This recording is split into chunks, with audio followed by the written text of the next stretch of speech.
Nous avons tous, ou presque tous, déjà reçu un appel qui nous a marqués et fait profondément réfléchir. Pour moi, c'est celui d'une mère qui me dit « Bonjour, on m'a dit que vous donnez des cours, mais mon enfant est dyslexique. Il faut tout lui lire. » Alors, non pas qu'il ne sache pas lire, mais quand on est dyslexique, lire, ou plutôt décoder, demande une telle énergie que la compréhension devient plus difficile. Je continue, je l'interroge. Il est en quelle classe? En première. Ok. Et pour le bac de français, je lui lis les histoires, mais il s'endort. Quoi de plus normal? Sa mère lui lit des histoires. Donc oui, il s'endort. Cela peut faire sourire, mais cela soulève une réalité bien plus profonde, celle des défis quotidiens que rencontrent certaines personnes dans un système dit traditionnel. Imaginons un monde où chaque individu, quel que soit son handicap, son âge, sa situation sociale, a un accès égal à la culture, aux connaissances et aux expériences enrichissantes. Un monde où personne n'est laissé pour compte. Bon, dit comme ça, c'est un peu utopique, voire un peu bisounours, mais c'est possible. Et c'est de notre responsabilité collective de faire de cette vision une réalité.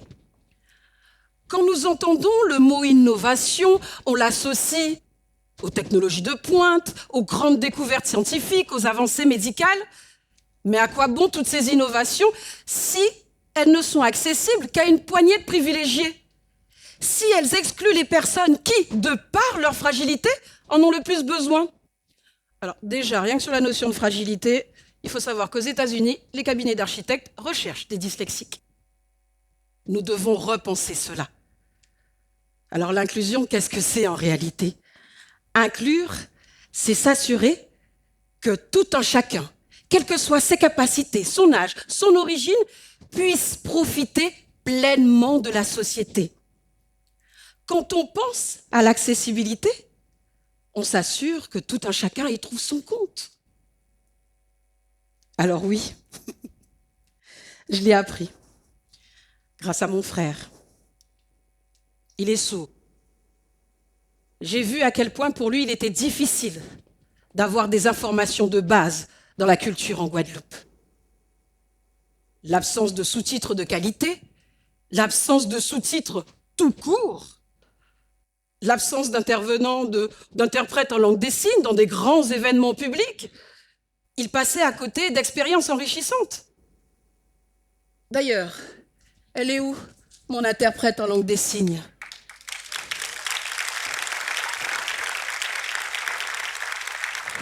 TEDx, terre de défis. Nous lançons le défi qu'en 2025, cet événement soit plus inclusif.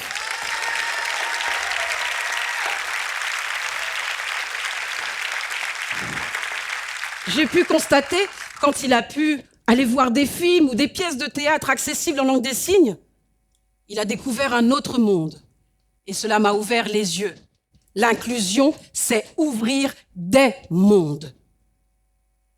Savez-vous qu'une classe qui accueille un enfant autiste est la plus souvent la classe la plus calme? En tant que psychologue, j'ai pu travailler sur l'intégration d'enfants autistes. En diminuant les stimuli visuels et sonores, la classe est plus calme et ça a un double avantage.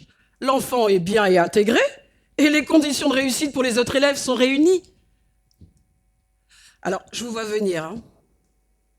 Inclure les plus fragiles, ce n'est pas juste faire preuve de compassion.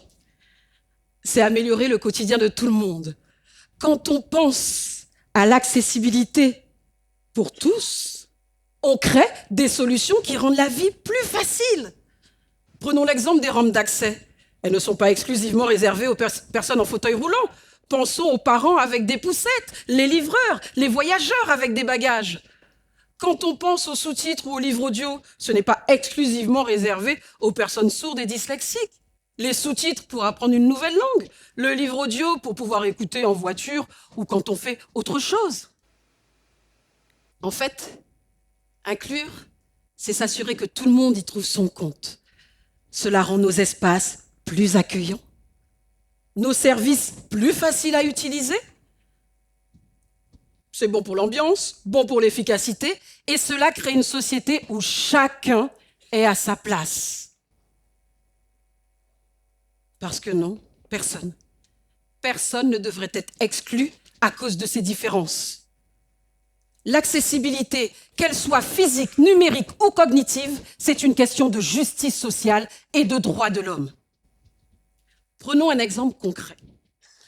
Nous connaissons tous ces fameux jeux de construction où nos enfants peuvent passer des heures en silence à y jouer.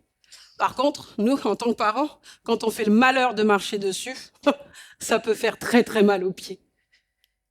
Ils ont adapté ces jeux de construction pour que les enfants malvoyants et aveugles puissent apprendre le braille.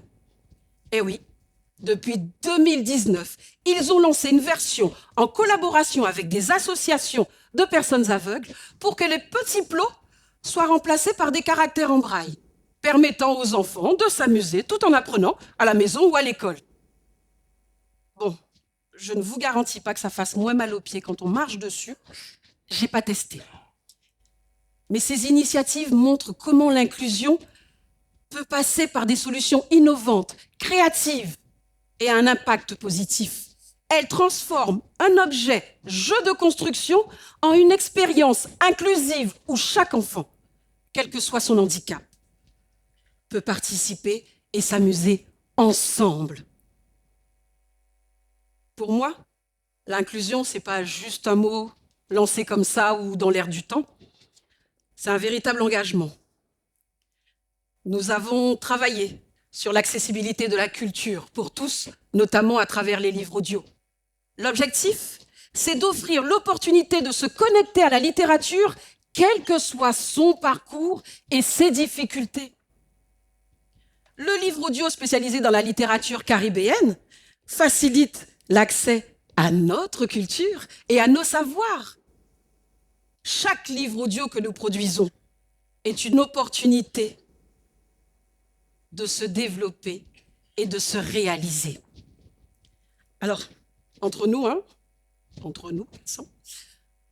c'est pas facile. Il y a de nombreux obstacles. Mais chaque retour positif, chaque succès nous rappelle l'importance de notre mission. L'inclusion doit être au cœur de chaque innovation pour permettre à tout un chacun de s'épanouir. Pour que l'inclusion devienne une norme, elle ne doit pas être pensée après coup. C'est tout de suite, dès le processus créatif et décisionnel. Comment on fait? Premièrement, pensons à l'accessibilité numérique, la création de contenus adaptés, l'utilisation des technologies d'assistance, les formats alternatifs tels que le format audio ou le braille, pour s'adapter aux besoins variés des utilisateurs. Deuxièmement, collaborons avec les associations et les experts.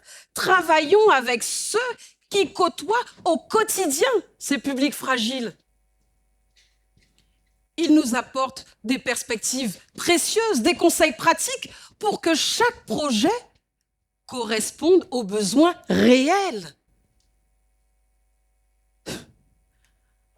Nous l'avons vu pendant les Jeux olympiques, paralympiques même, comment il était difficile de rejoindre les sites pour des personnes en situation de handicap. On ne peut pas vouloir faire pour l'autre sans savoir de quoi il a réellement besoin. Ça introduit le dernier point.